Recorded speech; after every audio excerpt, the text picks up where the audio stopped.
Xin mến chào quý khán thính giả đã đến với kênh Lúa Vàng. Trong chuyên mục đọc truyện đêm khuya đêm nay, chúng tôi xin tiếp tục gửi đến quý vị phần 2, phần cuối cùng của câu chuyện Sướng khổ cuối đời của tác giả Nguyễn Thơ. Xin chúc quý vị có thời gian nghe chuyện vui vẻ. Đừng quên bình luận và ấn đăng ký để ủng hộ kênh, chia sẻ để nhiều người cùng được thưởng thức những câu chuyện hay quý vị nhé. Còn bây giờ dưới diễn đọc của Thu Hà, xin mời quý vị chúng ta cùng thưởng thức Sướng khổ cuối đời phần 2. Tới bệnh viện, Lý càng lên cơn đau dữ dội, mặt mũi tái nhợt. Các bác sĩ vội chuyển cô vào phòng cấp cứu. Dù rất cố gắng nhưng mọi chuyện không được như ý muốn. Cái thai đã không giữ được nữa rồi. Trong cơn đau xé ruột gan, Lý vẫn tỉnh táo để cảm nhận sinh linh bé nhỏ đã rời bỏ mình như thế nào.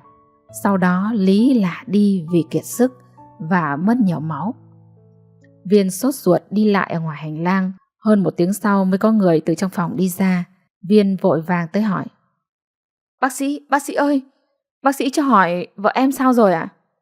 Cô ấy tạm ổn rồi, nhưng đứa bé không giữ được vì thai đã có hiện tượng từng dọa sải từ trước. Viên muốn chạy ào vào trong phòng nhưng không được phép. Ruột đau thắt lại, nước mắt trào ra. Lát sau, Lý được đưa về phòng điều trị. Cả ngày hôm đó, Viên quanh quẩn bên vợ không rời nửa bước, trừ lúc xuống căng tin mua cháo. Lý nằm khóc âm thầm, đôi mắt quầng sâu, da mặt xanh nhợt nhạt, nhưng cô không dám hé răng kể với chồng những sự việc đã xảy ra ở nhà. Lý ngậm ngùi thương số phận làm dâu của mình. Nỗi đau mất con của người mẹ càng làm cho cô thêm đau khổ. Viên bón từng miếng cháo cho vợ, lòng đau như cắt, nhưng miệng vẫn nhẹ nhàng động viên: Em cố ăn cho lại sức, rồi chúng ta sẽ sinh được những đứa con khỏe mạnh. Con không ở được với bố mẹ là do số phận em mà. Lý khẽ gật đầu, dặn chồng không nên cho bố mẹ cô biết chuyện này. Rồi sau đó, chắc vì quá mệt nên Lý nằm thiêm thiếp ngủ. Viên kéo nhẹ tay tấm chăn mỏng đắp cho vợ, rồi mới đi ra ngoài hành lang. Lúc này Viên mới sực nhớ ra là phải gọi điện về nhà. Bà Hà không nghe máy, cậu bấm gọi cho bố và báo tin Lý đang nằm viện. Ông Hà vội gọi cho vợ chồng Văn. Sau đó về nhà thấy bà đang trong bếp liền nói chuyện. Bà nghe xong nói đùng đỉnh: Ngày xưa tôi xay thóc giã gạo rồi gánh bộ ầm ầm sao không việc gì. Vừa rồi đi khám xét làm sao mua thuốc linh tinh uống cho lắm vào nó mới bị như thế. Vẫn biết là thái độ của bà sẽ như vậy, nhưng ông vẫn ngán ngẩm trong lòng. Người đâu mà không có chút gọi là tình cảm máu mủ ruột già. Đến người ngoài nghe thấy còn xót xa kia mà. Tối hôm ấy vợ chồng Văn và Thùy lên bệnh viện thăm em. Văn thấy hai em chăm nhau ở bệnh viện thì ái ngại. Thùy mặc cái váy ngắn, chân đi đôi giày cao gót, mặt bịt kín khẩu trang, đứng xa nhìn vào. Lúc sau cô mới bước tới đưa cho Viên 2 tờ 500 rồi nói: Đây là của anh chị cho em bồi dưỡng. Thôi, anh chị về đây, ở bệnh viện mùi khó chịu lắm. Nằm viện 3 ngày thì Lý được về nhà. Chồng đi làm rồi cô dậy tự giặt quần áo và dọn đồ của mình. Tuy còn yếu, nhưng con mất rồi, Lý không còn lý do gì để giữ gìn. Nghỉ thêm 2 ngày nữa, cô lại bắt đầu đi làm. Sức khỏe của Lý hồi phục dần và tình hình dịch đã yên ổn, mọi thứ trở lại bình thường như trước. Bà Hạ bắt đầu tính chuyện làm đám cưới cho Viên và Lý. Bà nói: Đằng nào thì cũng đã ở với nhau rồi, tốt nhất là nhà gái tự đi ra ngoài này dự tổ chức, không bày vẽ lễ lạt đón dâu nữa, vừa tốn kém vừa mệt. Đời người con gái chỉ có một lần thôi, nhưng đến nước này rồi, Lý đành chấp nhận mọi điều kiện. Hai đứa xin phép về Ninh Bình bàn việc. Suốt đêm hôm ấy, Lý xì sụp không ngủ. Nửa năm rồi cô chưa được về nhà mẹ đẻ. Hôm sau hai vợ chồng Viên dậy từ 3 giờ sáng, rồi chở nhau bằng xe máy để về nhà ngoại. Vì con gái gọi điện báo trước nên hôm nay mẹ Lý không đi làm. Tới nhà, Lý ôm chầm lấy bố mẹ khóc thút thít. Mẹ Lý nhốt sẵn con gà trong lồng ở góc sân. Hai vợ chồng Viên hì hục nấu cơm dưới bếp. Bà mẹ đón hai bác bên nội ngoại tới để bàn chuyện. Gia đình Lý thống nhất thuê xe 4 chỗ ngồi. Mẹ cùng chị gái Lý và 2 người bác sẽ về nhà Viên để dự tổ chức đám cưới. Viên đưa tiền cho mẹ Lý, nói là để bà trả tiền xe. Số còn lại để mẹ thuốc men cho bố. Bà mẹ rơi nước mắt vì thằng rể hiền lành, tốt bụng. Mình nghèo quá nên khổ cả con cái. Bà nhất định không cầm tiền của Viên, nhưng cả hai vợ chồng nó cùng nói: Dạ mấy tháng nay chúng con mới về thăm nhà, mẹ cầm cho chúng con vui ạ. Gần tối, hai đứa chào bố mẹ để về còn kịp sáng mai đi làm. Lý ngồi sau ngoái lại thấy mẹ vẫn đứng nhìn theo mãi. Mắt cô nhòe đi. Con gái lấy chồng xa, về bên bố mẹ chốc lát rồi lại đi ngay, bỏ bố và mẹ ở lại với những nỗi nhớ thương đau đáu trong lòng. Ngày vui của Viên và Lý đã đến. Cô không thuê váy cưới mà chỉ mặc một chiếc áo dài màu trắng, thoa tí son cho đôi môi đỡ nhợt nhạt. Cô chỉ mời một số bạn làm cùng tổ, còn Viên có thêm ít thanh niên bạn bè trong xóm. Bà Hạ bàn với ông: Tôi chả vui thú gì mà mở rộng đâu, nhưng trước đây mình đã đi những ai thì bây giờ phải mời hết để mà đòi nợ. Hôm ấy bà Hạ diện một áo dài màu đỏ, mặt bôi kem đánh phấn đứng ngoài cổng đón khách. Chợt bà cười tít mắt lại khi thấy ông bà bé ăn mặc lịch sự, người đeo đầy vàng bước vào. Bà bắt tay rối rít rồi đưa ông bà thông gia vào trong xếp chỗ ngồi. Xe của họ nhà gái đã đến. Mẹ Lý với chiếc áo sơ mi sẫm màu, quần đen, ống đứng và đôi dép nhựa mới. Tóc bà búi thấp đằng sau, vẻ mặt mệt mỏi chắc vì say xe. Đi cạnh bà là cô con gái lớn cùng hai người bác. Tất cả đều ăn mặc giản dị nhưng nền nã gọn gàng. Thấy người nhà đến, Lý vội đi ra nhanh đón. Viên cũng tới chào và vội tìm bố mẹ ra tiếp khách nhà gái. Bà Hạ đang cười nói với mọi người, thấy đoàn nhà gái thì thay đổi ngay nét mặt. Bà nhếch mép chào một câu rồi quay sang các mâm khác, trong bụng thầm nghĩ: Nhìn tối om cả một góc sân, xấu cả đội hình dạp đám cưới. Nhắc ý biết mẹ chồng không vừa lòng. Lý đang loay hoay chưa biết tính sao thì ông Hạ và một người họ nhà trai mời đoàn nhà gái vào trong nhà. Sau tiệc cưới, khách khứa ra về hết. Vợ chồng Văn cũng chuồn về nhà mình bên ngoại. Lý đưa 4 người họ nhà gái vào phòng mình nghỉ. Hai vợ chồng thay quần áo và bắt tay vào dọn dẹp. Lát sau mẹ và chị gái Lý ra ngoài thăm. Thấy hai vợ chồng Viên giữa ngổn ngang dạp cưới như bãi chiến trường, họ sắn tay áo tới làm cùng. Viên vội kêu lên: Mẹ và chị vào phòng con nghỉ đi. Giằng co nhau, cuối cùng Viên đưa bằng được hai mẹ con bà vào nghỉ phòng mình. Khoảng gần 1 tiếng sau, lúc đó là hơn 1 giờ chiều, đoàn nhà gái xin phép ra về. Khi hai bên ngồi trò chuyện là có lời trao dâu nhận rể, bà Hạ lên tiếng: Các ông các bà yên tâm, của cháu nó cái gì thì vẫn là của nó, chúng tôi không xâm phạm. Ngày thằng lớn nhà tôi cưới ấy, bên nhà gái nào bố mẹ, cô dì chú bác trao quà, vừa kiềng vừa nhẫn, rồi lắc tay, tất cả là mấy cây vàng. Đến bây giờ nó vẫn giữ. Rồi chưa kể cái xe máy gần 100 triệu, bây giờ nó vẫn đi, chồng nó cũng chả động đến. Bỗng nhiên tất cả lặng ngắt, không ai nói một câu nào. Bác trưởng đoàn nhà gái đứng lên xin cáo về. Lý cúi gằm mặt xuống, đưa tay đỡ mẹ đứng dậy. Mẹ ơi, thôi về thôi. Ông Hạ cùng vợ chồng Viên tiễn khách ra về. Lúc này Lý không kìm được nữa, cô ôm chặt lấy mẹ và chị gái khóc nức nở. Mẹ và các bác về nhé, bố mẹ nhớ giữ gìn sức khỏe, tháng sau con lại về thăm nhà. Xe chạy rồi mà Lý cứ đứng nhìn theo mãi, nước mắt cứ trào ra. Cô thầm nghĩ: Đừng buồn mẹ nhé, con sẽ cố gắng sống tốt. Còn họ nhà gái sau khi lên xe, bác trưởng đoàn nói: Xem ý bà mẹ chồng con Lý khinh bên gia đình mình nghèo. Ông bố thì có vẻ thông cảm hơn, chắc là cũng khó khăn đấy. Thôi, có con gái gả chồng như đánh canh bạc, không may thì phải chịu. Mẹ Lý thương con gái đến quặn lòng. Từ hôm vợ chồng nó về, nhìn nét mặt nó buồn, người gầy xanh xao, mắt quầng thâm, bà đã đoán ra được phần nào rồi. Nhưng nhà bà nghèo quá, thương cũng không giúp gì được cho con. Bỗng bà thở dài buông một câu: Thuyền theo lái, gái theo chồng, Đành chấp nhận thôi bác ạ, số phận rồi. Bà lặng lẽ lau nước mắt. Dù nghèo khó cỡ mấy, bà vẫn nuôi nó khôn lớn.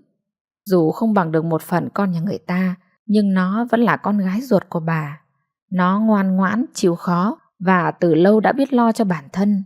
Trước kia thì nó vẫn đi làm biền biệt, có mấy khi ở nhà đâu. Nhưng tại sao đến lúc này bà cảm thấy như là con gái ruột của bà tuột khỏi tầm tay của mình thật rồi. Gắng lên con nhé, không phải lo gì về nhà cho bố mẹ đâu. Xe đi khuất hẳn. Hai vợ chồng Lý quay trở vào tiếp tục công việc dọn dẹp. Lúc này bà Hạ từ trong sân nhà đứng giữa cửa gọi. Hai anh chị vào nhà tôi bảo đây. Bà ngồi xuống ghế, bê chén nước uống một ngụm rồi nói. Của hai đứa là 5 mâm cỗ, tiền mừng đâu, đưa đây cho tôi còn phải trả tiền thực phẩm. Lý lặng người chưa kịp nói, Viên liền bảo. Chúng con cất đi rồi, mẹ để đến tối có phải gì không? Đang dọn dẹp ngập ngụa ngoài kia. Bà Hạ nói to lên. Lát nữa người ta đến lấy tiền bây giờ, để đến tối thì còn nói chuyện gì? Hay là muốn để lâu cứt trâu hóa bùn? Tiền đâu tôi bù vào cỗ cho anh chị đây. 5 mâm cỗ đã mất 6 triệu rồi, chưa tính đến tiền thuê bạt, loa đài. Viên kéo Lý vào phòng, lôi hết tiền mừng ra đếm. Vì bạn bè toàn là công nhân lao động, nên từ trước tới giờ thống nhất chỉ mừng nhau dân dã, thế cho nó dễ đối xử. Đây, em cầm lấy 6 triệu, tí nữa đưa cho mẹ. Còn mấy triệu này để lo xăng xe với phòng khi có việc. Bà Hạ cầm 6 triệu ném vào người Viên. Thế còn mâm nhà gái, còn rượu chè thuốc lá, anh chị không tính vào à? Viên vẫn lễ phép nói. Trước công việc chúng con đã phải vay thêm để đưa cho bố mẹ 20 triệu rồi. Bây giờ không còn đâu mẹ ạ. Cỗ ở nhà quê khi ấy dân dã, chỉ trên dưới 1 triệu một mâm là đã đầy đủ rồi. Thực phẩm cứ gọi người mang tới. Họ hàng khách khứa đến ăn cỗ rồi mừng tiền, sau đó gia đình lại lấy số tiền mừng ra chi trả. Nhưng bà Hạ muốn lột sạch số tiền người ta đã mừng riêng vợ chồng Viên. Bà hằn học quát tháo ầm ầm. Ông Hạ vì tiếp khách nên ngấm rượu, lúc này mới ngật ngưỡng đi ra. Bà có thôi đi không? Họ hàng ăn cỗ vẫn chưa xuôi đâu mà đã ầm ầm lên rồi. Bà Hạ ba máu 6 cơn rít lên. Cứ như ông thì để chúng nó cưỡi đầu cưỡi cổ à? Tôi bảo chúng nó đưa tiền để trả thực phẩm. Ông xem, nó đưa có một nửa đây, còn lại chúng nó giữ đem cho người ta à? Ai là người làm cỗ cho chúng nó mời bạn bè? Nghe đến đây Lý không chịu được nữa. Cô lẳng lặng vào phòng cầm hết số tiền còn lại, mang ra đưa cho bà Hạ. Con phải giữ lại mấy trăm để đổ tiền xăng đi làm. Còn đây, mẹ cầm lấy hết đi ạ. Tháng lương tới này chúng con xin trả nợ, vừa rồi mượn trước cho mẹ để lo công việc. Bà Hạ không cần để ý, còn lâu mới tới tháng sau. Ngay lúc này, cứ nhìn thấy tiền là bà phải cầm cái đã. Nếu không con Lý dứt khoát nó sẽ thụt gửi về cho bố mẹ nó. Thế là hết. Hai vợ chồng Viên chẳng nói chẳng rằng, mỗi đứa dọn một góc. Sau đám cưới, vợ chồng Viên lại cổi cúi đi làm. Lý đã quen với bài ca chửi gà đá chó của mẹ chồng, nên buổi nào làm ca đêm là ca ngày cứ về nằm ngủ. Đến chiều dậy nấu cơm rồi tới một bát cơm ăn trước, sau đó lại đi làm tiếp. Vài tháng sau, Lý phát hiện mình bị chậm ngày. Cô nói chuyện với chồng và tự đi khám. Khi biết mình lại mang bầu, Lý mang giấy siêu âm tới công ty, xin chuyển sang hoàn toàn làm ca ngày. Rút kinh nghiệm lần trước, Lý về nói chuyện với bố mẹ chồng. Ông Hạ mừng lắm, nhắc hai con phải cẩn thận hơn lần trước. Bà Hạ thì tỉnh bơ như không có chuyện gì. Nhưng Lý đã tự biết chăm sóc mình. Cô đi khám định kỳ và mua sắt, canxi theo đơn để uống. Ở trong xã có một phòng khám tư, có đầy đủ máy siêu âm, xét nghiệm máu và nước tiểu. Ông Hạ đã xin làm bảo vệ ở đây, cứ 3 buổi trực ngày và 3 buổi trực đêm. Ngày thai kỳ được 6 tháng, Lý thấy lâm dâm đau bụng. Cô gọi điện xin nghỉ để khám thai. Tới cổng phòng khám, Lý không dám cua vào mà xuống dắt xe đi bộ. Chợt cô nghe tiếng nói quen thuộc trong phòng bảo vệ. Em đừng có chủ quan, hậu Covid là rất nguy hiểm đấy. Chiều hết giờ làm, anh đi mua thuốc cho. Lý cúi mặt dắt xe dựng vào trong lán. Cũng may ông bảo vệ mải gọi điện nên không nhận ra cô. Giọng nói ấy không lẫn vào đâu được. Đó chính là ông Hạ. Khám cho Lý xong, bác sĩ nói thai nhi rất ổn, nhưng thời gian này mẹ bầu cần phải ăn uống đầy đủ và nghỉ ngơi hợp lý. Đau bụng nhẹ là hiện tượng bình thường của cuối thai kỳ. Trên đường về nhà, Lý cứ văng vẳng mãi câu nói kia của bố chồng. Không thể nào, ông là người mà cô luôn kính trọng, ông luôn tận tụy với gia đình con cái. Mỗi khi bà Hạ nói khó chịu với cô, ông đều lên tiếng phân tích phải trái với bà. Vậy mà cô nghĩ chắc chỉ là việc gì đó bình thường thôi. Bà Hạ thì không cần biết xung quanh đã xảy ra chuyện gì. Thứ quan trọng nhất đối với bà là tiền. Sau đó chỉ dành thời gian để xét nét con dâu. Hết chửi sâu bọ dưới đất đến nói trăng sao trên trời.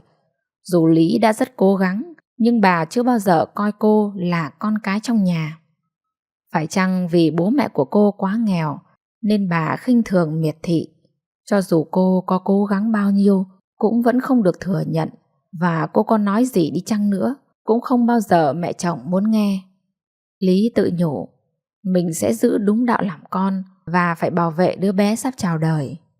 Chưa bao giờ hai mẹ con có nổi một lời tâm sự. Lúc nào cô cũng sợ bà như sợ cọp. Về tới nhà, nhìn vẻ mặt hầm hầm của mẹ chồng, tự dưng Lý thấy thương bà hơn là sợ. Cô khẽ chào. Mẹ à, con đi khám nhưng không sao, chỉ là cần nghỉ ngơi hợp lý thôi. Bà Hạ bước ra ngoài vườn không thèm trả lời. Lý xách túi đựng giấy tờ khám bệnh đi vào trong phòng. Mọi chuyện vẫn êm ả qua đi. Ngày hạnh phúc đã đến với vợ chồng Viên và Lý.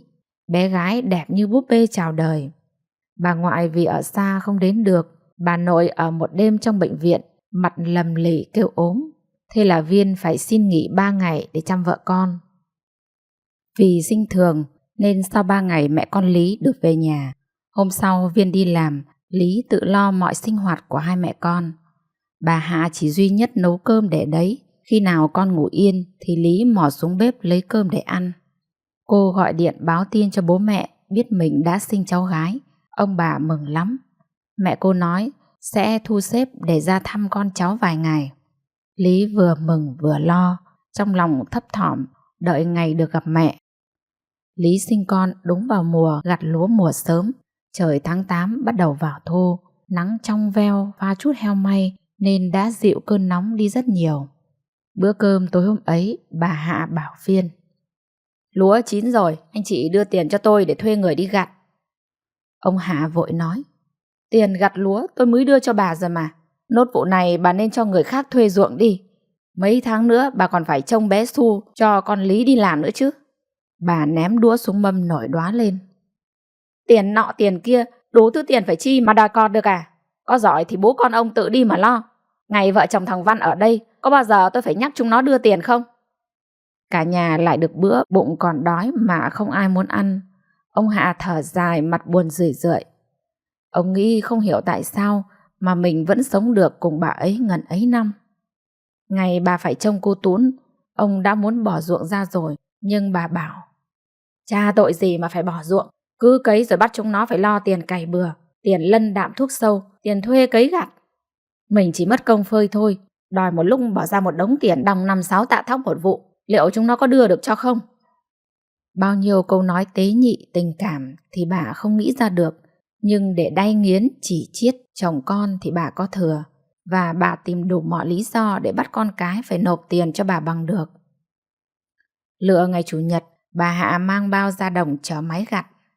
Toàn bộ số thóc vàng đã được đựng trong khoang máy, còn rơm thì được phụt ra tại ruộng, chờ khô nỏ thì châm lửa đốt là xong. Hết diện tích ruộng nhà bà, máy dừng lại trút thóc ra từng bao rồi đánh đống lên bờ. Thế là bố con ông Hạ chất lên xe rồi trở về sân nhà để phơi. Mẹ của Lý một tay xách cái giọ đan bằng tre, bên trong có con gà trống thiến, tay kia xách cái túi nhỏ đi vào nhà bà Hạ. Tới nơi bà thấy một sân thóc đang phơi thì vòng qua một bên, bà nhẹ nhàng đặt cái giọ gà ở góc sân rồi bước vào trong nhà. Trưa nắng nên bà Hạ nghỉ trong phòng. Bà thông ra lặng lẽ vào chỗ con gái và cháu ngoại. Lý mừng rỡ khẽ reo lên: Ơ, mẹ! Bà đặt cái túi xuống sát vào chân tường, rồi cúi xuống nhìn bé Su. Bàn tay gầy guộc khẽ luồn vào trong đùm tã và nhẹ nhẹ bế cháu lên ngắm nghía. Bố chị, nhìn cái mặt giống y như thằng bố Viên nó. Lý rót nước đưa cho mẹ rồi cất tiếng hỏi. Mẹ đi thế này rồi còn bố con thì sao? Lâu nay bố mẹ có được khỏe không? Bà chưa kịp trả lời con gái thì ngoài sân có tiếng hét lên. Giời ơi là giời! Gà qué ở đâu mà phóng hết ra thóc lúa nhà người ta thế này? Bà đập chết mẹ chúng mày ngay bây giờ! Bà ngoại giật mình luống cuống chạy ra. Vừa lúc bà Hạ túm cái giọ gà quăng một phát ra vườn, rồi xúc mấy đám thóc bẩn hất đi. Bà mẹ của Lý vội cất tiếng chào. Bà đấy à? Gà của em vừa mang tới, nhốt trong giọ rồi mà nó vẫn giãy giụa ra đây được. Bà Hạ đang lên cơn điên, vừa phải hót phân gà thối hoắc tung tóe mấy đám thóc của bà, nhưng vẫn cố gằn một tiếng. Vâng, rồi bỏ vào trong nhà. Bà ngoại ngập ngừng nói. Con nó sinh cháu, vợ chồng em có con gà trống thiến, mang biếu ông bà làm thịt ạ. Bà Hạ nói luôn. Tôi bận lắm, để tối thằng Viên nó làm. Nói rồi bà lại bỏ ra sân cày thóc, miệng nói hậm hực. Ở đây người ta thiếu gà chắc, mang từ mãi Ninh Bình ra, để ngoài vườn không để, làm bẩn toi cả đám thóc mới. Cứ thử cho tiền, thứ gì nó chả mua được. Trong nhà Lý đã nghe thấy hết. Khi mẹ vào, cô nói mẹ nằm nghỉ với cháu rồi xuống bếp đun nước. Lát sau hai mẹ con cắt tiết con gà thiến và bà ngoại mang vào kho khô với gừng. Đến chiều bà Hạ cào thóc thành từng đống, rồi lấy rễ cau khua bụi mù mịt. Bà ngoại thấy thế chạy ra lấy quần áo của con và cháu đang phơi phía bên ngoài vào bảo. Bà ơi, bà đợi em mang đồ vào cho cháu đã, kẻo bụi dẫm hết cháu bà ạ. Đang lộn hết cả ruột, bà Hạ gắt lên. Có bụi thì cũng vẫn còn sạch sẽ hơn khối nhà kia. Đến bữa cơm tối, bà ngoại giục Viên mang thịt gà múc ra đĩa. Bà Hạ ngăn lại. Tôi kiêng thịt gà, mẹ con bà cứ ăn đi. Mẹ con Lý cố nuốt hết bát cơm rồi lại vào phòng. Bà định ở với con gái vài ngày, nhưng thôi. Nơi này họ không đón tiếp người như bà, nên không có lý do gì để bà ở lại. Bà lặng ngồi nhìn Lý. Lòng bà nặng trĩu thương con gái vô cùng. Rồi những ngày tháng tiếp theo, nó cứ phải chịu cảnh mẹ chồng khinh miệt thế này ư? Vợ chồng Viên cố giữ, nhưng dứt khoát bà ngoại không ở lại. Sáng sớm hôm sau, bà bảo con rể chờ mình ra ngoài đường để bắt xe về Ninh Bình. Thoát cái, bé Su đã được 6 tháng và Lý cũng đã hết thời gian nghỉ đẻ. Hai vợ chồng cô nói chuyện với bố mẹ, nhờ ông bà nội trông bé Su cho Lý đi làm. 6 tháng đầu Lý chỉ làm giờ hành chính, khi con tròn 1 tuổi thì mới phải tăng ca. Bé Su ở nhà với bà ngoan lắm, cứ ăn no rồi lại lăn ra ngủ như cún con say sữa. Sáng Lý phải dậy sớm đi chợ mua đồ ăn để tủ lạnh, nấu sẵn bột cho con rồi mới đi làm. Tối về tắm rửa cho con, cho ăn rồi khi nó ngủ là cô tranh thủ làm mọi việc đến khuya. Cuộc sống tuy vất vả nhưng Lý không mong gì hơn. Cô hạnh phúc nhìn con gái bé bỏng đang lớn lên từng ngày. Tuy nó không được bà nội chiều bằng anh Tuấn, nhưng cô nghĩ bà trông con cho mà đi làm là tốt lắm rồi. Tết năm nay bé Su được hơn 2 tuổi, càng lớn khuôn mặt hiền của nó càng giống Viên như đúc. Có một lần Lý ôm con và nói đùa với nó.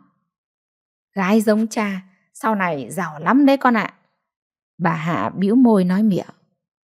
Khối đứa giống cha kia, giàu đến rớt mồng tơi ra nhỉ? Từ đấy không bao giờ cô nựng con trước mặt mẹ chồng nữa. Mồng 1 Tết, vợ chồng Văn đưa con vào ông bà nội. Thủy đặt gói quà Tết rất đẹp lên bàn thờ. Sau đó mừng tuổi bố mẹ mỗi người 2 tờ 500.000. Rồi mỗi đứa ngồi một chỗ ôm điện thoại. Viên và Lý hì hục dưới bếp làm cơm cúng. Sau khi thắp hương các cụ, mâm cơm được hạ xuống bàn. Cả nhà đã ngồi vào mâm mà Lý vẫn chạy lăng xăng, nào thiếu bát, thiếu thìa và bê nốt mấy món dưới bếp lên.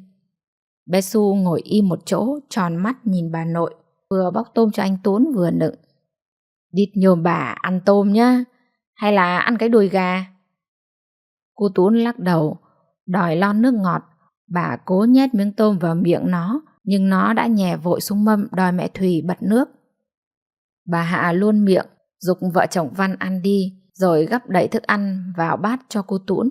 Thấy vậy Thùy bảo, nó không ăn đâu, bọn con dậy muộn, vừa mới ăn sáng xong thì vào đây. Hai đứa ăn qua loa, rồi lại bỏ ra phòng khách ngồi bấm điện thoại. Cô Tún đòi xem tivi, bà Hạ buông bát, vội mở hoạt hình và ôm nó ngồi xem. Thế là hi hút cả buổi, đến bữa bụng đói meo nhưng chưa kịp ăn thì cả nhà tản mát hết. Viên và Lý cũng chẳng muốn ăn nữa nên hai đứa bảo nhau đi dọn. Bé Su muốn xem tivi lắm nhưng không dám ngồi cạnh bà nội. Nó lăng xăng dưới bếp với bố mẹ đang dọn và rửa bát. Chờ mẹ làm xong sẽ cho nó xem con vịt ở trong điện thoại. Mồng 2 Tết, vợ chồng Viên đang chuẩn bị thu xếp về quê ngoại thì mẹ Lý báo tin bố cô vừa mất. Lý bật khóc thành tiếng. Từ khi lấy chồng, mấy tháng cô mới về ngoại có một lần. Mải lo gia đình nhà chồng rồi nuôi con nhỏ, cô cũng không có điều kiện giúp bố mẹ về kinh tế. Bố cô bệnh tật bao năm rồi, chỉ có mình mẹ chăm nom bên cạnh. Thỉnh thoảng có cô con gái lớn đào về rúi cho mẹ ít tiền rồi lại phải về nhà chồng. Viên đi báo với bố mẹ, bà Hạ kêu lên. Ui giời, năm mới mà chết thế này thì đen lắm. Chúng mày vào đấy rồi mang cái đen đủi về cho cả nhà à? Ông Hạ cau mày. Bà nói hay nhỉ. Bây giờ gọi thằng Văn chở bà đi cùng chúng nó. Hôm nay đến phiên tôi trực, ngày Tết không thể đổi ca được. Tôi sẽ thu xếp đi viếng ông thông gia sau vậy. Bà Hạ nói to lên. Không được, ông bà bé buôn bán làm ăn lớn, để nó đi đám ma rồi mang cái đen cả năm cho nhà người ta à? Với lại tôi cũng không đi đâu. Không ai mồng 2 Tết đi đám ma cả. Ông Hạ bực tím cả mặt nhưng vẫn nhẹ nhàng quay ra giục vợ chồng Viên. Hai đứa cho cháu về đi, lo công việc cùng bà, bố mẹ sẽ thu xếp đi sau. Bà Hạ quát lên. Đã bảo là tôi không đi, gửi cho chúng nó mấy trăm tiền viếng là được rồi. Chỉ là công dân quẻn thôi chứ quan tước gì mà ông phải trọng vọng. Ngần ấy năm chung sống, chưa bao giờ ông lớn tiếng với bà, nhưng hôm nay ông không thể chịu đựng được. Chờ cho vợ chồng Viên đi khỏi, ông đỏ mặt nói to như gằn từng câu. Bà ăn ở quá quắt vừa thôi. Thế tại sao mồng 4 Tết năm ngoái bà nội con Thủy mất bà đi viếng được? Nghĩa tử là nghĩa tận, người ta là thông gia với bà đấy. Nói rồi ông vào trong phòng lấy điện thoại gọi cho phòng khám. Lát sau ông ra ngoài nói với bà. Hôm nay và ngày mai tôi mà nghỉ thì sẽ bị mất việc, nhưng tôi vẫn quyết định nghỉ. Đợi sau khi tôi viếng ông thông gia về, tôi sẽ nói chuyện đầu đuôi với bà. Nói rồi ông đi bộ 500 mét ra đường to để chờ bắt xe. Sau 3 tiếng xuống bến, ông phải đi xe ôm để vào nhà của bà thông gia. Khi tới nơi đã quá trưa, gia đình đang chuẩn bị giờ liệm cho người đã khuất. Viên thấy bố liền chạy ra hỏi. Ông nói dối là mình ăn trưa quán ven đường rồi. Suốt buổi chiều hôm đó, ông Hạ trông bé Su cho vợ chồng Viên chạy vạy mọi việc. Cũng may mà có ông nội, nếu không con bé cứ bám lấy mẹ rồi khóc, vì ở đây nó không quen ai. Xong lễ viếng, ông định thu xếp về, nhưng bé Su cứ ôm chặt lấy ông bà mà khóc thét lên. Ông đành ở lại đến tối, rồi Viên mới chở ông ra ngoài bến xe. Ông Hạ về tới nhà là 10 giờ đêm, bà Hạ đã khóa cửa tắt điện. Ông lấy máy gọi thì bà nghe rít lên qua điện thoại ở trong nhà. Ông đi đâu mà đổ cái đen đủi thì đi nhá. Mồng 2 Tết đi rước ma tà về, cho cả năm xui xẻo à? Không chần chừ một phút nào nữa, ông Hạ quay ngoắt, bước nhanh ra phía cổng. Ra khỏi ngõ thì đi tắt qua lối cánh đồng sang nhà cô Tấn xóm trên. Sáng hôm sau, mọi người trong xóm gặp bà Hạ đi đạp xe ở đâu về, mặt mũi sưng như cái thớt, tóc tai bù xù, vừa đi vừa chửi. Tổ sư con đĩ, rồi mày sẽ biết tay bà. Tối hôm qua sau khi mắng nhức ông, bà Hạ thấy Yên liền ra mở cửa thì không thấy ông đâu nữa. Bà tức quá liền lấy điện thoại gọi cho thì nghe ông nói. Bà ngủ đi, sáng mai tôi sẽ nói chuyện với bà. Bà nghĩ chắc là ông đến phòng khám. Linh tính như có chuyện chẳng lành. Sáng sớm bà đạp xe đến hỏi thì mọi người nói ông đã bị thôi việc từ hôm qua. Bà quay ra ngoài, đang bực mình nghĩ không biết ông đã ngủ ở đâu, thì gặp một người quen đi chợ. Sau khi nghe kể, người kia nói. Thế thì ông ấy đến nhà mụ Tấn y tá rồi, bà không biết chuyện này à? Mụ Tấn mà người kia nhắc đến là một phụ nữ sống độc thân ở làng bên cạnh. Bà ấy cũng chạc tuổi với bà Hạ. Tuổi 20, bà đi thanh niên xung phong và làm y tá trong quân đội. Khi về địa phương thì được làm trong bệnh viện huyện. Nay về hưu, bà làm lao công quét dọn trong phòng khám tại xã. Bà có lương hưu cộng với lương làm thêm mà chỉ có một mình nên cuộc sống khá ổn định. Bà Hạ nghe đến đây liền tức tốc đạp xe đến nhà bà Tấn. Đây rồi, hai người đang ngồi nói chuyện rất vui vẻ trong nhà. Bà dựng xe rồi lao vào chửi một thôi một hồi. Tiện tay bê cốc nước trên bàn ném mạnh xuống nền nhà, cái choang. Nước và mảnh vỡ bắn tung tóe. Bà Tấn tái mét, miệng lắp bắp nói không thành tiếng. Ông Hạ thì rất bình tĩnh nói: Bà về trước đi, rồi tôi nói chuyện với bà sau. Bà Hạ càng bốc cơn điên, chửi bới không thiếu câu gì. Rồi bà sấn vào tát bà Tấn túi bụi. Lúc này ông Hạ mới quát to: Bà có thôi đi không? Đây không phải chỗ cho bà muốn đánh ai chửi ai cũng được đâu. Bao năm qua bà chỉ quan tâm một thứ duy nhất, đó là tiền thôi. Nhưng ở đây không có gì liên quan đến tiền bạc cả. Tôi nói lần nữa, bà ra khỏi đây ngay. Bà Hạ hất cái nón về phía sau gáy, lấy tay áo chùi cái miệng đã sôi cả bọt mép rồi ra ngoài, lôi xe đạp như điên về nhà. Bà Hạ thấy người nóng phừng phừng, như có 100.000 ngọn lửa đang thiêu đốt mình.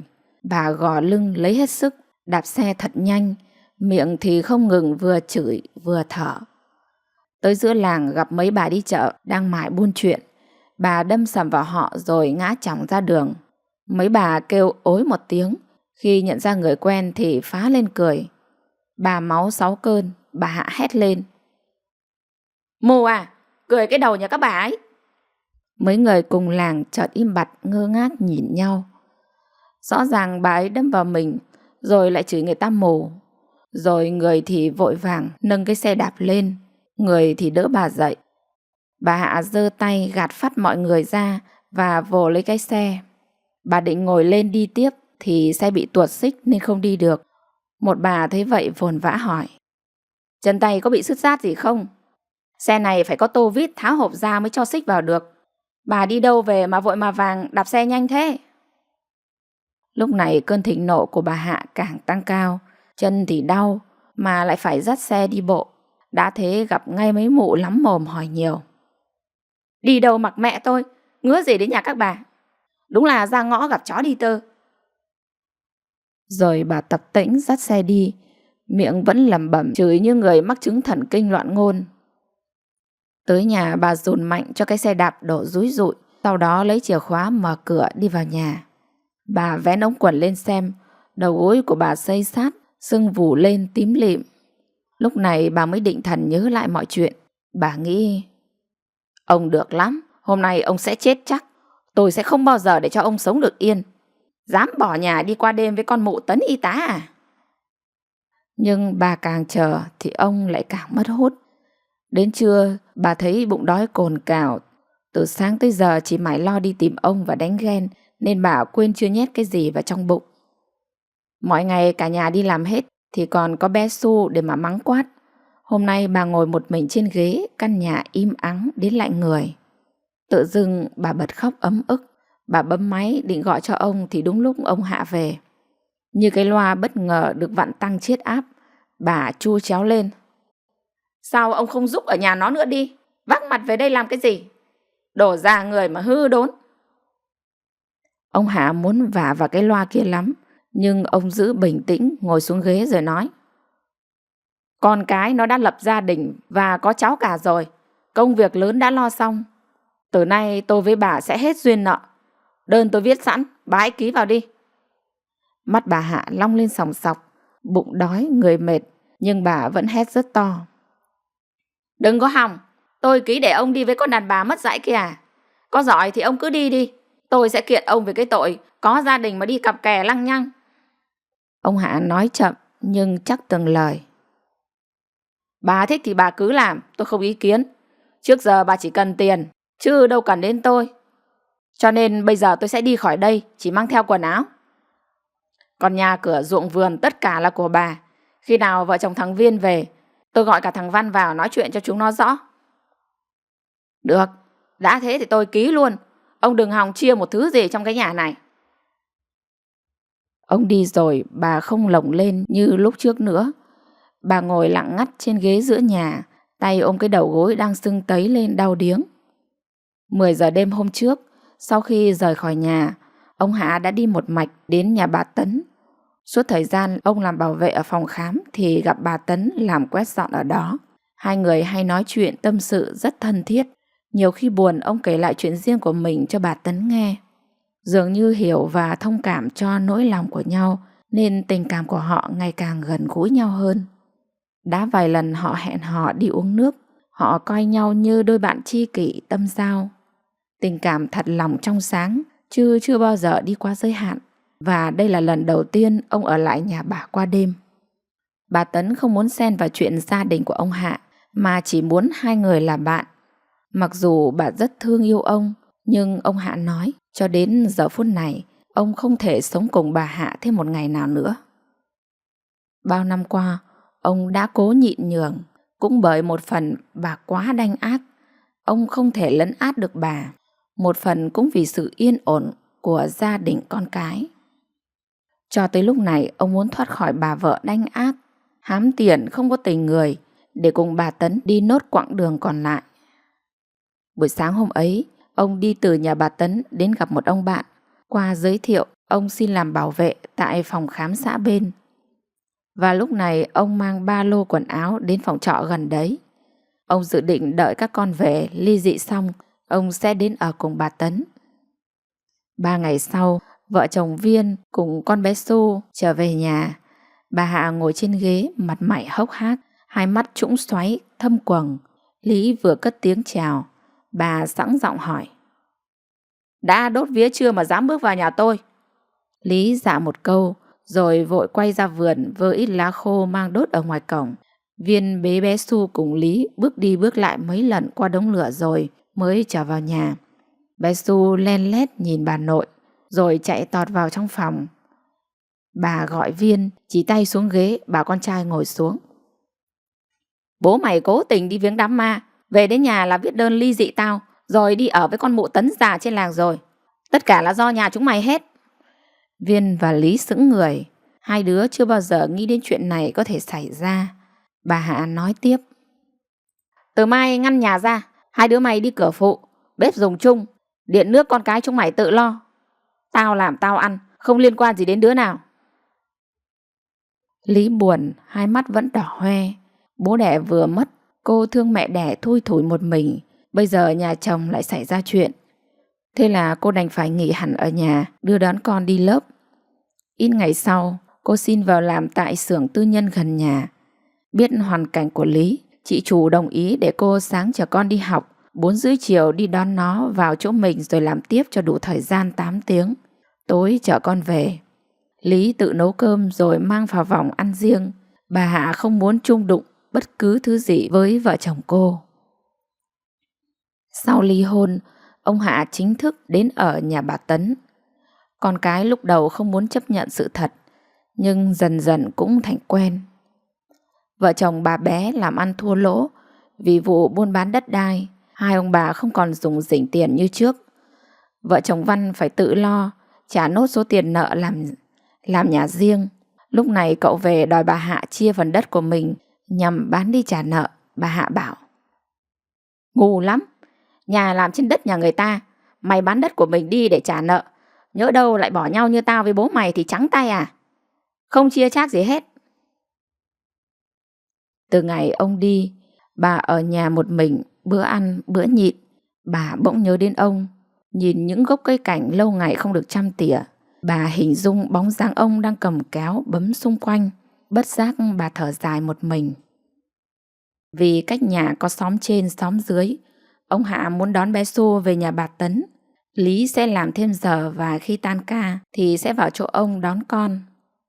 Vậy là vợ chồng Viên vẫn đi làm đều đặn, hàng tháng lo tiền chi tiêu trong nhà, tiền học cho bé Xu, còn lại hai đứa cũng để dành được kha khá trong sổ tiết kiệm. Bà Hạ trở nên ít nói hẳn đi, một mình ra vào gian nhà như bóng ma giữa ban ngày. Lý muốn nói gì hoặc biếu bà thứ gì thì chỉ được đứng ở cửa nói vào. Nhiều lần cô cho quà bánh hoặc thức ăn, bà không bao giờ thèm lấy. Một buổi sáng cô treo gói bánh cuốn chả vào then cửa chính rồi gọi: "Mẹ ơi, con để bánh ở đây, mẹ ăn cho nóng nhá." Đến tối muộn khi đi làm về, Lý nhìn gói bánh vẫn nguyên treo chỗ cũ. Cô vội bước tới, bỏ xuống và mở ra xem. Bà Hạ không thèm đụng vào miếng nào. Cô vừa tiếc vừa buồn, lặng lẽ bỏ vào trong thùng rác. Từ đó Lý không dám mang biếu mẹ chồng một thứ gì nữa. Nhưng cô vẫn áy náy. Bà không làm ra tiền, không còn cấy ruộng. Vợ chồng Văn vì nợ nần nên đã từ lâu không cho bà đồng nào. Gần đây cô nghe mấy chị cùng tổ nói là thấy bà Hạ đi mua đồng nát. Cô đem chuyện này với chồng thì Viên bảo: Ôi giời, mẹ thích thì cứ để cho mẹ làm đi. Trước giờ không ai dám tham gia với bà một chuyện gì, nên tốt nhất là cứ lặng yên, giữ sức khỏe mà đi làm kiếm tiền. Đừng có dại mà động đến bà, sẽ không bao giờ bà chịu thay đổi đâu. Nói thế nhưng vì thương mẹ nên cũng mấy lần Viên dúi tiền cho bà. Nhưng không bao giờ bà thèm lấy dù chỉ 1 đồng. Bà bảo tôi không cần. Tự dưng tính tình của bà thay đổi một cách kỳ lạ. Một người yêu quý đồng tiền như bà Hạ mà bây giờ lại chê tiền con cái cho. Cả ngày bà đạp xe đi mua đồng nát rồi mang cân cho xưởng thu mua trên đầu xã. Tối về ra vườn sờ mó mớ rau rồi đem nấu ăn một mình. Căn nhà yên ắng từ sáng đến tối, mới có tiếng leo lẻo của bé Su. Bà Hạ chỉ liếc mắt nhìn chứ không bao giờ gần gũi chuyện trò với nó. Tết năm nay bé Su bắt đầu sang 4 tuổi. Mồng 1 Tết nó chạy lăng xăng cùng bố mẹ, đang làm cơm cúng cụ, tay cầm cái phong bao đỏ, rụt rè đưa cho bà nội. Bà ơi, cả nhà con mừng tuổi bà này. Bà Hạ không cười, nhưng ánh mắt lộ rõ niềm vui. Trong bụng nghĩ rằng mình chẳng thèm của chúng nó, nhưng hôm nay là mồng 1 Tết, bà sợ rông cả năm, nên miễn cưỡng cầm rồi để trên bàn. Viên đặt mâm cơm cúng lên bàn thờ ở phòng khách. Bà Hạ thấy thế liền bỏ vào phòng nằm. Tới bữa tha hồ gọi, bà cũng không dậy ăn cùng con cháu. Mồng 2 Tết, bé Su diện váy đẹp cùng bố mẹ đến nhà ông nội chúc Tết. Vừa tới nơi, con bé giang tay chạy ào vào chỗ ông bà, miệng rối rít. Con chào ông nội, con chào bà em. Nó bảo đây là bà em, vì nó vẫn nghe ông nội vẫn gọi bà bằng cái tên như thế. Vợ chồng Viên cùng bà Tấn tíu tít làm cơm. Bé Su bám lên cổ ông nội đi loanh quanh, ngắm những giỏ lan đang nở rực rỡ đủ các loại màu. Tới bữa cả nhà quây quần bên mâm cơm ngày mồng 2 Tết. Ông Hạ ôn tồn nói với các con: Biết cố gắng là tốt, nhưng các con cũng cần phải lo cho sức khỏe. Rồi hai đứa vẫn phải để ý đến mẹ con. Nếu có vấn đề gì, hãy gọi ngay cho bố.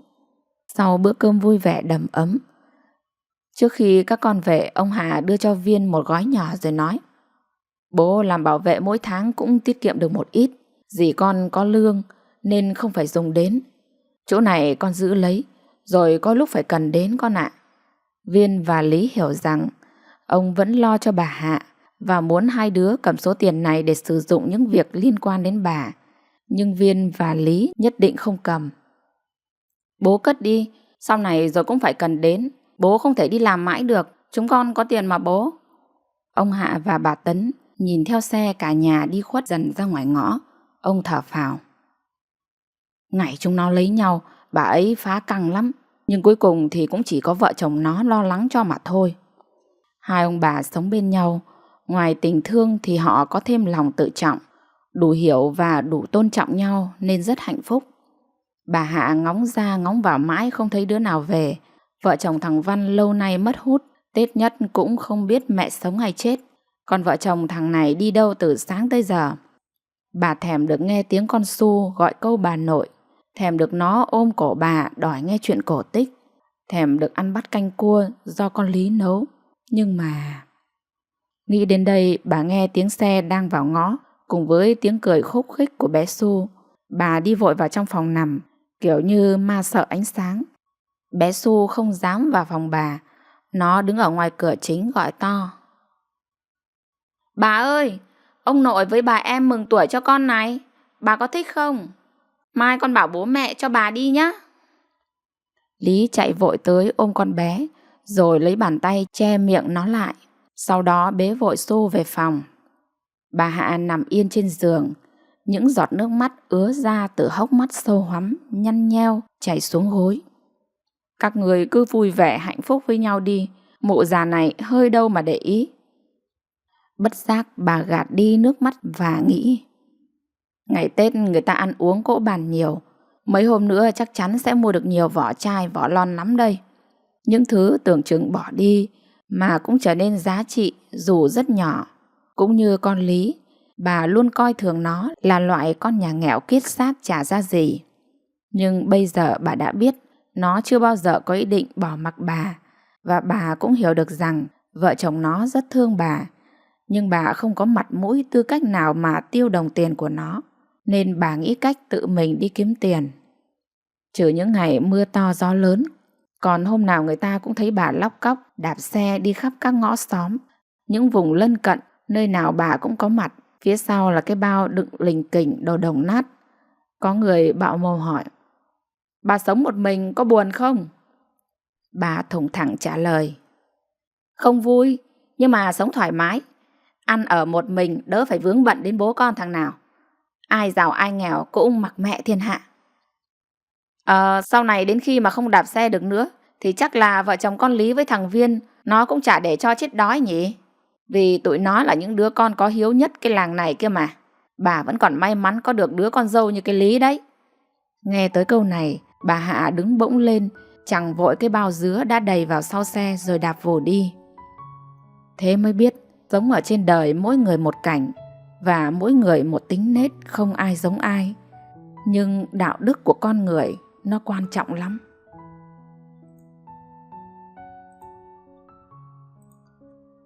Quý vị thân mến, con người ta ai chẳng bệnh, ai chẳng già, ai chẳng chết. Nhưng người tu tập đúng đắn thì càng già càng có trí tuệ, càng đến đích nhanh, càng trưởng thành sâu sắc hơn, vững chãi hơn, hiểu chuyện hơn. Người vô minh thì càng già càng đau khổ, phiền não, vì bị dồn nén chịu đựng mệt mỏi, ấm ức quá nhiều, tích tụ từ khi tuổi trẻ.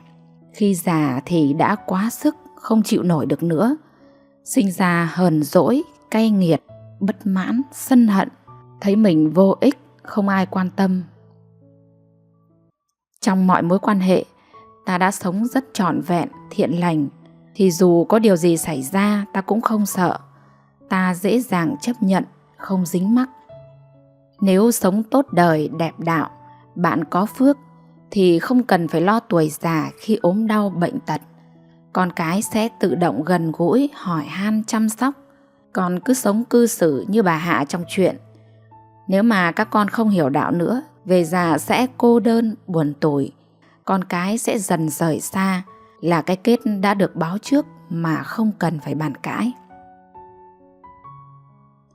Cũng phải nói thêm rằng, khi có tuổi, bạn nên học cách im lặng, quan sát nhiều hơn về sự phát triển của thời thế và cuộc sống của con cái. Nếu buộc phải lên tiếng, hãy thể hiện sự đồng tình và tôn trọng trước các quyết định của con cái. Khi cha mẹ nói quá nhiều, sẽ trở thành những lời cằn nhằn khó chịu. Con cái không chịu nổi. Con dâu và con rể thì lại càng không. Kết quả gia đình bắt đầu cãi vã. Đừng chỉ săm soi bề ngoài, hãy nhìn vào ưu điểm. Một số người khi về già, sống cùng con cháu nhưng lúc nào cũng nhìn chằm chằm vào vẻ bề ngoài, cái gì cũng không vừa mắt. Thế hệ trẻ thường không muốn sống theo sự sắp đặt của người lớn tuổi, có nhiều thứ họ không thích. Càng có tuổi, người ta càng phải chú ý nhiều hơn về những ưu điểm của con cháu mình. Đừng lúc nào cũng nhìn con cháu bằng ánh mắt soi xét, không hài lòng. Học cách biết ơn và hài lòng với cuộc sống. Nhiều người già coi việc con cái hiếu thảo là chuyện đương nhiên, nhưng khi con cái làm điều gì đó sai trái, trái ý là lại oán giận. Một số người thì rõ ràng không thiếu tiền, nhưng lại cảm thấy bực bội khi con cái không cho tiền mình trong những ngày lễ. Một số khác dù con cái mua quần áo cho, nhưng vì không đúng sở thích của mình nên chưa bao giờ mặc. Theo thời gian, những hành động có hiếu của con cái rồi cũng dần suy giảm. Lòng biết ơn không phải là việc người già chờ đợi người trẻ làm như một nghĩa vụ. Khi ông bà còn sức khỏe có thể phụ giúp chăm cháu, làm một số việc nhà, để khi già đi con cháu còn chăm sóc lại. Người già khi nhận được sự quan tâm của con cháu thì nên nói những lời tốt đẹp, bớt những lời nói đố kỵ, ghen ghét. Về già, ai cũng mong mình có mối quan hệ tốt đẹp với con cái, Nếu muốn cải thiện mối quan hệ, điều họ cần làm không phải là yêu cầu con cái này, cái kia, mà hãy chủ động thay đổi bản thân mình trước. Nếu có thể làm những điều gì đó xuất phát từ sự yêu thương, tử tế, chắc chắn con cháu sẽ rất quý trọng người già. Quý vị thân mến, quý vị vừa nghe xong truyện ngắn Sướng khổ cuối đời, tác giả Nguyễn Thơ, qua diễn đọc của Thu Hà. Sau khi nghe xong bộ truyện này, quý vị có cảm nhận như thế nào? Hãy để lại bình luận để cho Lúa Vàng cũng như tác giả cùng được biết nhé. Còn bây giờ xin kính chúc quý vị có một giấc ngủ thật ngon. Xin kính chào và hẹn gặp lại.